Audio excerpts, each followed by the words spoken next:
What if once in a while we had to stick our head in the toilet and take a breath? We'd go up to someone early in the morning. It was called song fucking them. As a tie-dyed chicken that screams at you. I don't understand the purpose of that. It's actually possible for a man to lactate if you... Oh, absolutely. It was 6.38% the last time I checked. Your mother didn't regurgitate food for you when you were a baby? That is a cruel joke. Wow, wow, wow, wow, wow, wow, wow, wow, wow, wow, wow, wow, woo! Smart Drivel time, everyone. Kurt Schneider here, co-host, along with John Ellenthal. Welcome to our weekly roller coaster ride. Do you put your arms in the air or not? When I ride a roller coaster, I don't think I do, but I do enjoy roller coasters. There's something about having the crap scared out of you once in a while that seems healthy. Why do we feel compelled to put our arms up? I'm not sure it does anything more, but I do. I think you are not holding on to the bar is what it is. Oh, you're sort of upping the degree of difficulty and the risk. Okay. I like the ones that go into the circle and you like feel the change in your pocket sort of go up and down. Those are fun. The first time I ever did a whole circle, I was at Oktoberfest in Munich in 1985. Not a smart thing to do, John. Go drink 5 or 6 huge liters of beer, have a rotisserie chicken and a couple pretzels, then go outside and do your first loop-de-loop roller coaster. I feel like you failed an IQ test there, Kurt. And thank you for using loop-de-loop, because I think circle is probably not the right technical term. I think it is loop-de-loop. I think it is too, but we were calling it a circle, which was unsatisfying. This one might have just been a loop. By the way, do you know which knot you're supposed to use to shorten rope? The bowline. To shorten rope, it's called the sheep shank.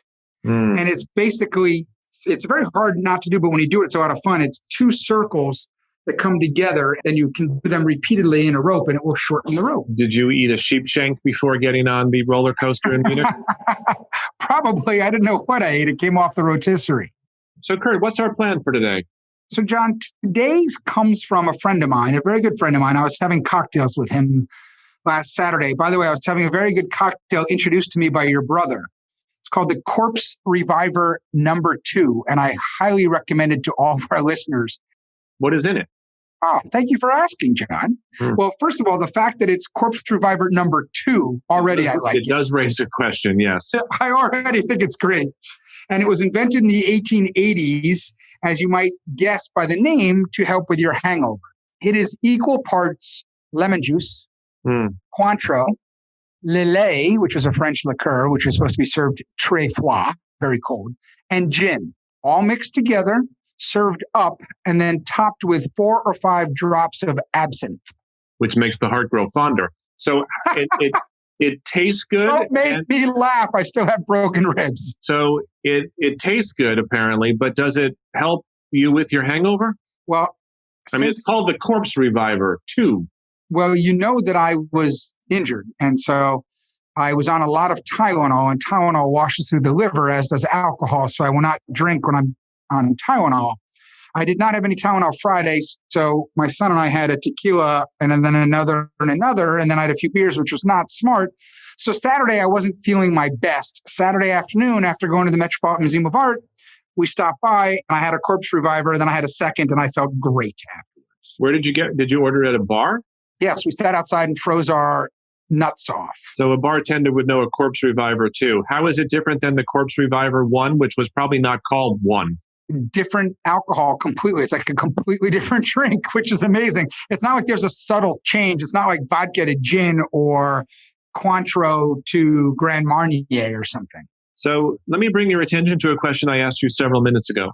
Yes. What's our plan for today, Kurt? Right. So when I was drinking my Corpse Reviver, my friend said, you should do something on God's mistakes or God's jokes on us. And I said, like what? And this was his example that he gave me for our topic, the leaky penis. I'm afraid to ask you to explain that. Well, it's not supposed to leak by design, Kurt. Well, and it does in every single male. You finish peeing, and there's always a couple of leftover leaking drops. Apparently, God forgot to put the gasket in.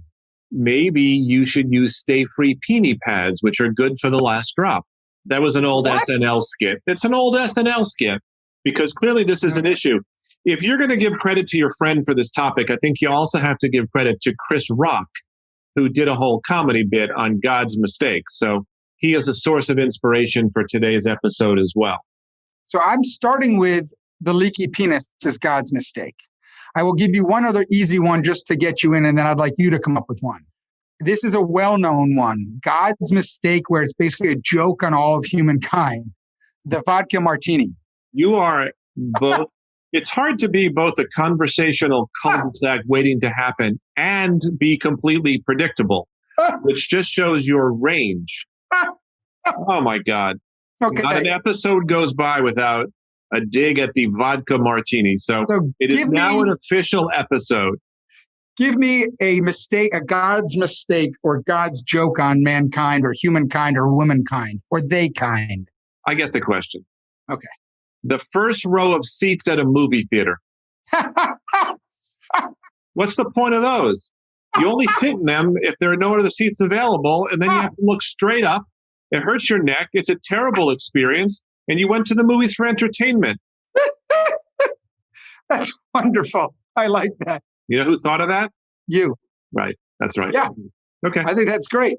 Have you sat in the first row of the movie theater? I have when there's no other place to sit. It sucks. It's a terrible experience, isn't it? It's not worth it. Your neck hurts the whole time and you only see half the film. They should take the first couple rows out. I guess the truth is it's sort of a moot point with movie theater these days. So maybe that problem is solved, unfortunately. So I think of one. I think God decided to play a joke on mankind or humankind or womankind or they kind by making The Lion Sleeps Tonight such a catchy tune. Why is that a trick? It's fun to say a wee away, a wee away. Why is that a trick on us? Because it then gets stuck in your head forever. Years ago, we used to play this game when I was working in advertising. We'd go up to someone early in the morning. It was called Song Fucking Them. And you'd put a song that you knew they didn't like into their head. And at about 9:30 in the morning, at about 4:30 in the afternoon, they came at you so angry because they couldn't get, Love Will Keep Us Together by Captain Tennille out of their head. Love, love, love will keep us together. How about Tony, Orlando, and Dawn? Tie a yellow ribbon around the old oak tree. That will song fuck you. Yeah, so there's an expression, as you know, for songs that are really bad, and they are referred to as earworms. And I have read songs referred to as insipid earworms. And I think that is a great way to characterize some terrible song that nonetheless gets caught in your head. Like anything by the Eagles. We were watching a documentary on the Reagans, on President Reagan. It's a 4-part documentary. I think it's on Netflix. My wife and older son and I were watching, and we were discussing Nancy's relationship with the children, specifically Ron Jr. and Patty. And it turns out that Nancy disowned Patty even before Reagan became president. Why? Apparently, she moved in with the drummer of the Eagles. Oh, and I disowned her too. We were thinking Kurt would have disowned her as well. For sure.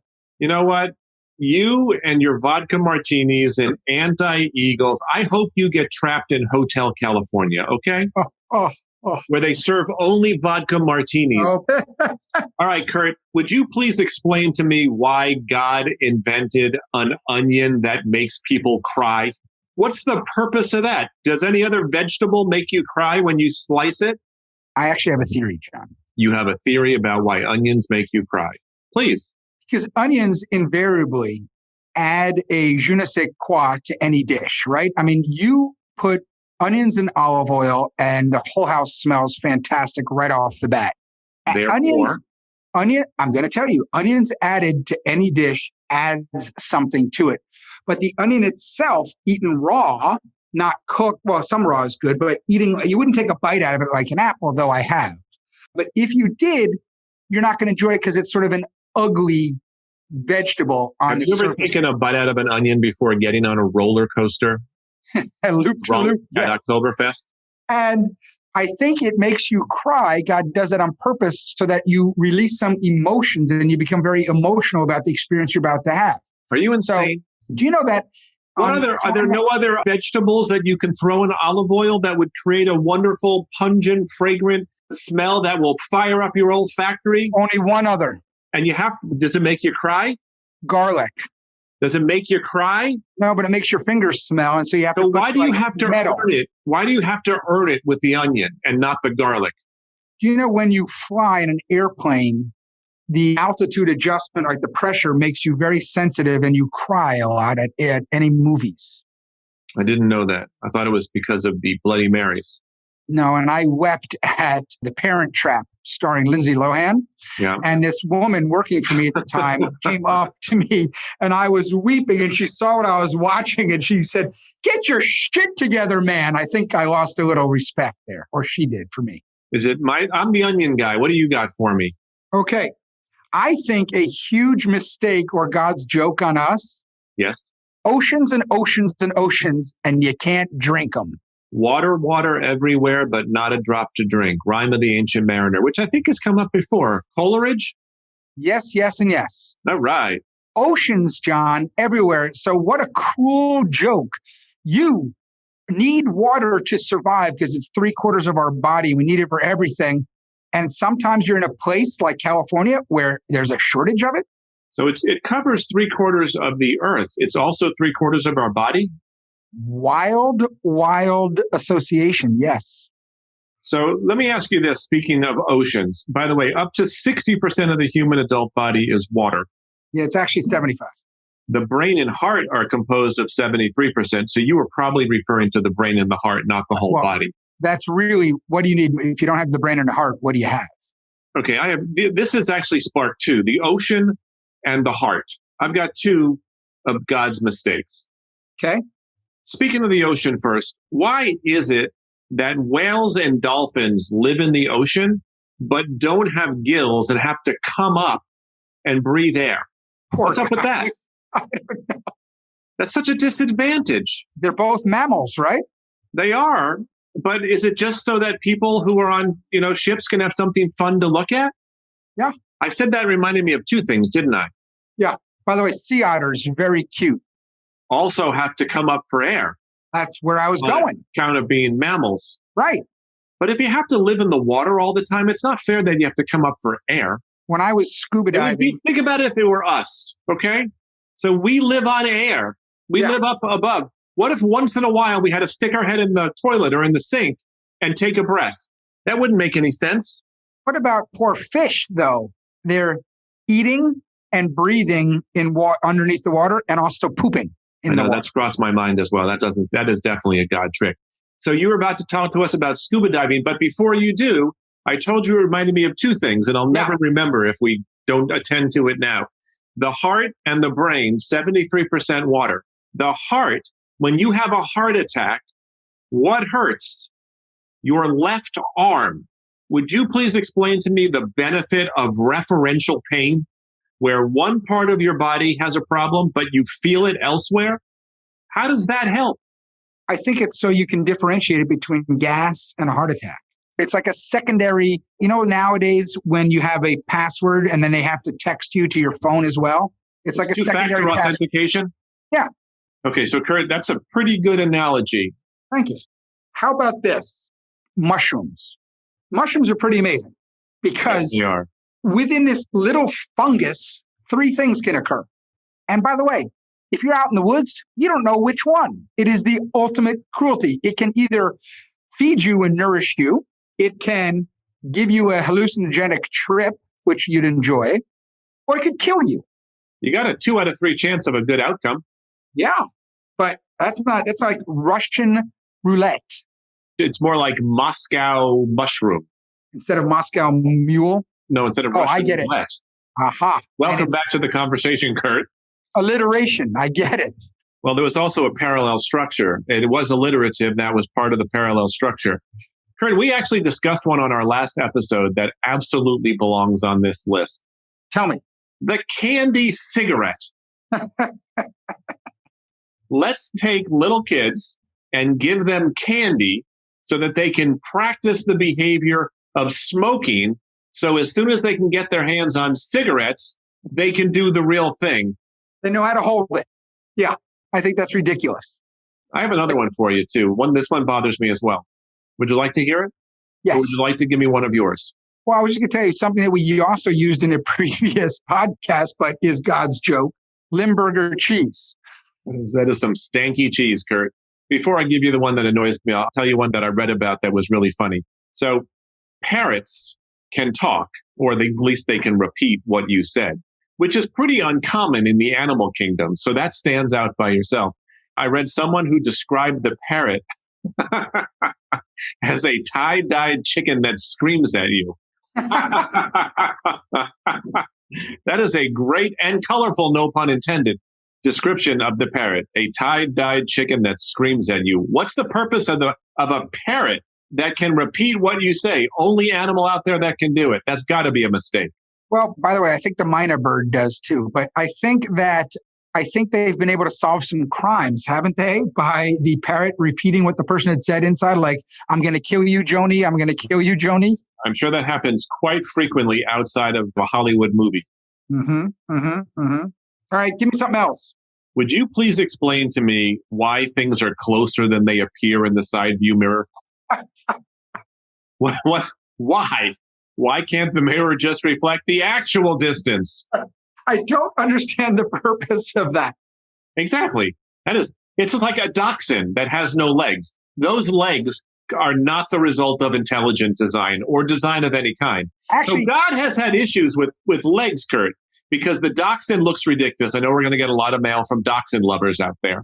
I don't think the dachshund does as much because of ratio. I think the corgi looks ridiculous. They both look ridiculous. It is mean what happened to them. And then you got the giraffe walking around with the world's tallest legs.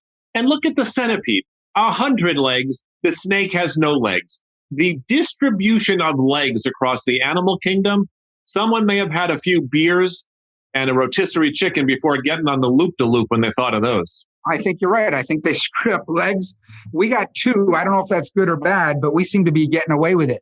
In that same vein, I also think... As opposed to the vein you opened the episode up with? Which one was that? The leaky penis. Oh, if we look, they should have put a gasket on the thing so there's no dripping.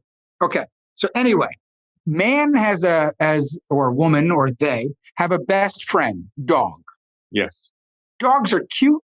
Dogs are fun. Dogs are great. Dogs can live in the wild when they're feral. They can do all this stuff. They can do everything, apparently, except for eat chocolate. Yeah, that's mean. That is a cruel joke. Dogs will die if they eat chocolate. It's not like if they eat snails with their heads on or something. It's chocolate. That does seem mean. Dogs deserve better than not being able to eat chocolate. Kurt? John? Would you please help me understand why we have Q-tips, but you're not supposed to put them in your ear? Because they're supposed to be used for other things, like to clean jewelry and stuff. Why do you think the Q-tip was created, and what do you think it's marketed and promoted for use of? Just the outer parts of the ear. What percentage of people, I like to ask you these questions, don't stick the Q-tip in their ear? It's got to be sub 10%. Oh, absolutely. It was 6.38% the last time I checked. Yeah, which is the amount of water content in the earlobe. So that's perfect. So the thing is, it feels so good. And it feels so good. And then, too late. And you put the earwax in and then you can't hear. I think the instruction should be, don't put the Q-tip in your ear too far. But everyone puts it in their ear, Kurt. I agree. All right. So you'd like me to give you yet another one that I have? Yes, please. Okay. Well, I was just thinking, it was a cruel joke or a mistake by God to make Beethoven deaf. Did it help his musical wonderment? I don't know. The guy didn't know. But how mean is that? You have probably what they arguably is one of the top 2 composers ever. Everyone else would say Mozart. I happen to think Tchaikovsky and Chopin are 2 of the best as well, and they don't get their just due with the first 2. But anyway. Well, it is ironic that he couldn't enjoy his own genius, at least in the way that other people enjoyed it. I'm sure he is in his own way. For instance, Ray Charles and Stevie Wonder, blind, but they can still hear their voice, which is what they were gifted from God. What God gave Beethoven was the most unbelievable talent to write symphonies. Symphonies don't exist just on paper. They exist to be played and ergo to be enjoyed. And how do you enjoy it? Orally, A-U-R, orally, not O-R, orally through the ear. And he couldn't hear it. Are you going to spell the entire podcast? ICANIFYOUWAN. Was he 100% deaf, or could he detect some of the vibrations? Not a zero, not a thing. So that's unfortunate. I agree with you. That is a cruel joke. So Beethoven had to deal with that. And we have to deal with seedless watermelon that actually has seeds in it.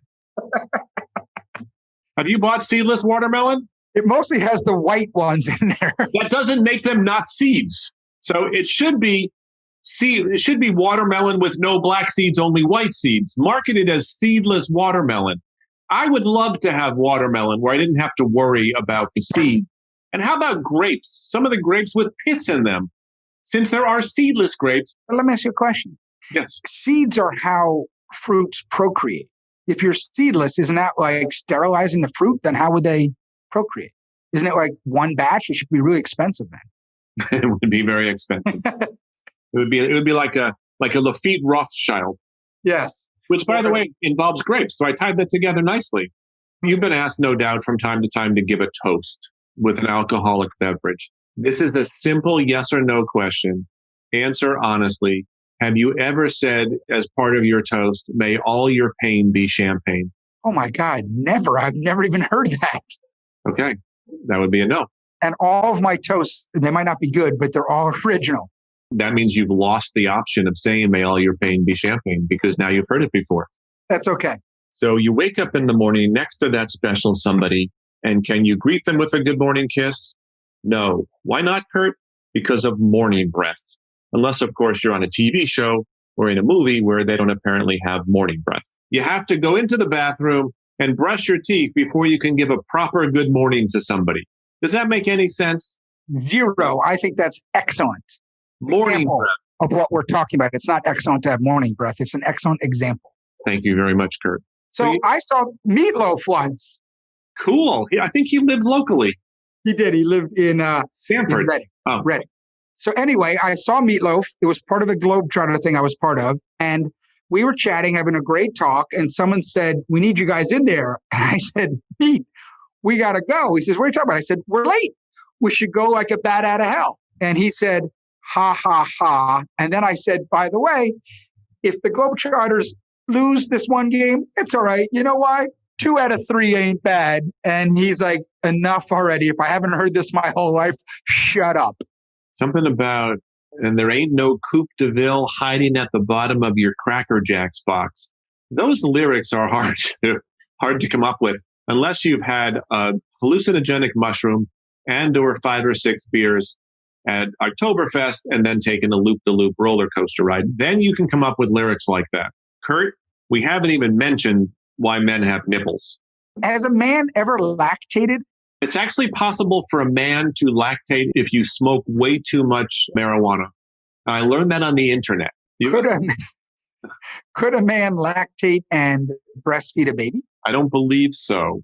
I think men have nipples because at that point, when nipples are part of a gestation period, the whole making the baby a certain sex thing hasn't taken over completely.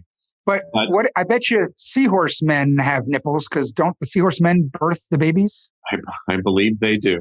I believe seahorses are the ones that give birth. So I'm a bit disgusted by the fact that rabbits need to eat some of their own poop in order to fully digest their meals. That does seem like a cruel trick. Or imagine if we were like that. Actually, don't imagine if we were like that. That's not a fun thing to imagine. Or the seagull's baby who eats by pecking on a red spot on the mother seagull's beak, which causes her to vomit in her mouth and open up so the babies can eat it. Your mother didn't regurgitate food for you when you were a baby? No.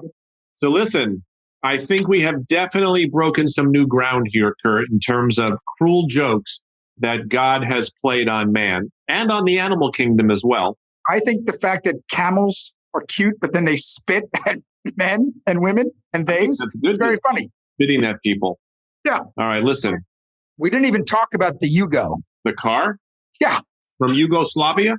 Yeah. I don't know where it was from, but yeah. Like I said, I think we broke some new ground here and came up with some good ones. And they were entertaining. I hope that our listeners found them entertaining. Kurt, did you enjoy yourself? Loved it. And we thank our listeners for coming up with topics for us. This was a great one. Give us other ones. Give us ideas at smartdrivel.com or on any of our social media. It's all at Smart Drivel. You know why? Because at Smart Drivel, we promise the drivel, John. And we hope for the smart, Kurt. That we do, John.